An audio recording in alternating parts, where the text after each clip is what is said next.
The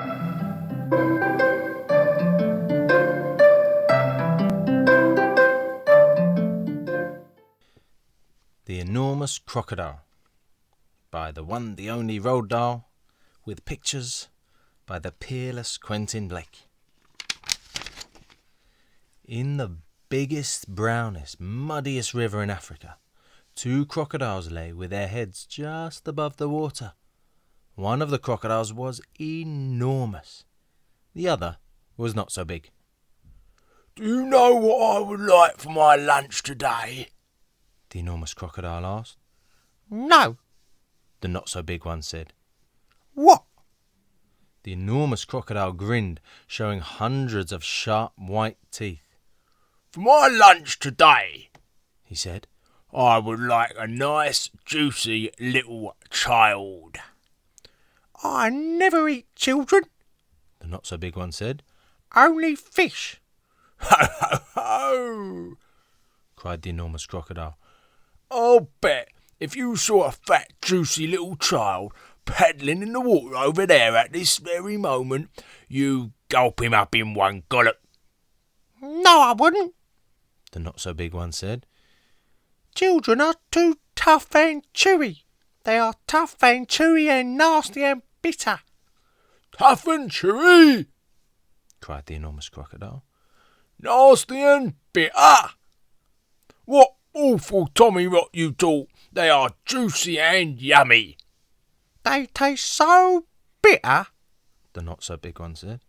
you have to cover them with sugar before you can eat them." "Children are bigger than fish," said the Enormous Crocodile. "You get bigger helpings." "You are greedy," the not-so-big one said. "You're the greediest croc in the whole river." "I'm the bravest croc in the whole river," said the Enormous Crocodile. "I'm the only one who dares leave the water and go through the jungle to the town to look for little children to eat." "You've only done that once," snorted the not-so-big one. "And what happened then?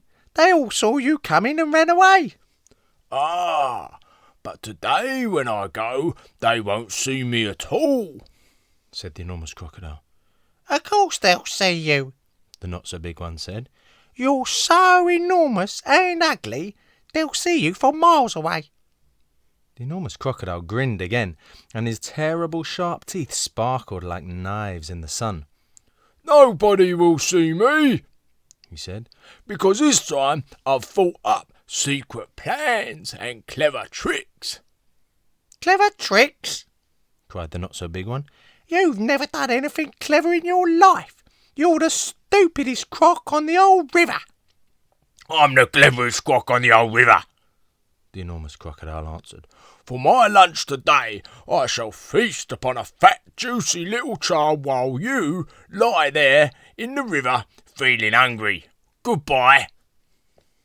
The Enormous Crocodile swam to the side of the river and crawled out of the water. A gigantic creature was standing in the slimy, oozy mud on the riverbank. It was Humpy Rumpy, the hippopotamus. "Hello, hello," said Humpy Rumpy.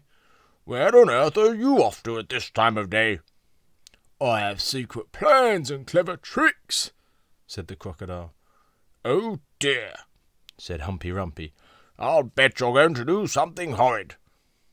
The Enormous Crocodile grinned at Humpy Rumpy and said, "I'm going to fill my hungry, empty tummy with something yummy, yummy, yummy, yummy." "What's so yummy?" asked Humpy Rumpy. "Try to guess," said the crocodile. "It's something that walks on 2 legs." "You don't mean," said Humpy Rumpy. "You don't really mean you're going to eat a little child?" "Of course I am," said the crocodile. "Oh, you horrid, greedy, grumptious brute," cried Humpy Rumpy. "I hope you get caught and cooked and turned into crocodile soup." The Enormous Crocodile laughed out loud at Humpy Rumpy. Then he waddled off into the jungle. Inside the jungle he met Trunky, the elephant. Trunky was nibbling leaves from the top of a tall tree, and he didn't notice the crocodile at first. So the crocodile bit him on the leg. Ow! Said Trunky in his big deep voice. Who did that? Oh, it's you, is it, you beastly crocodile? Why don't you go back to the big brown muddy river where you belong? I have secret plans and clever tricks, said the crocodile. You mean you've nasty plans and nasty tricks, said Trunky. You've never done a nice thing in your life.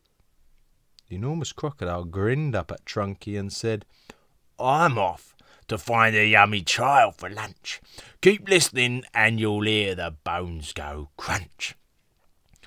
Oh, you wicked beastly beast, cried Trunky. Oh, you foul and filthy fiend, I hope you get squashed and squished and squizzled and boiled up into crocodile stew. The enormous crocodile laughed out loud and disappeared into the thick jungle.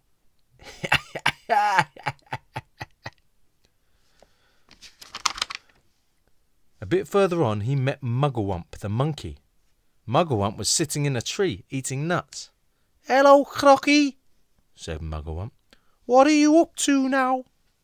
I have secret plans and clever tricks, said the crocodile. Would you like some nuts? asked Muggle Wump. I have better things to eat than nuts, sniffed the crocodile. I didn't think there was anything better than nuts, said Muggle Wump. Aha, said the enormous crocodile. The sort of things that I'm going to eat have fingers, toenails, arms and legs and feet. Muggle Wump went pale and began to shake all over. You aren't really going to gobble up a little child, are you? He said. Of course I am, said the crocodile. Clothes and all, they taste better with the clothes on. Oh, you horrid hoggish croc, cried Muggle Wump. You slimy creature, I hope the buttons and buckles all stick in your throat and choke you to death. The crocodile grinned up at Muggle Wump and said, I eat monkeys too. And, quick as a flash, with one bite of his huge jaws, he bit through the tree that Muggle Wump was sitting in, and down it came. But just in time, Muggle Wump jumped into the next tree and swung away through the branches.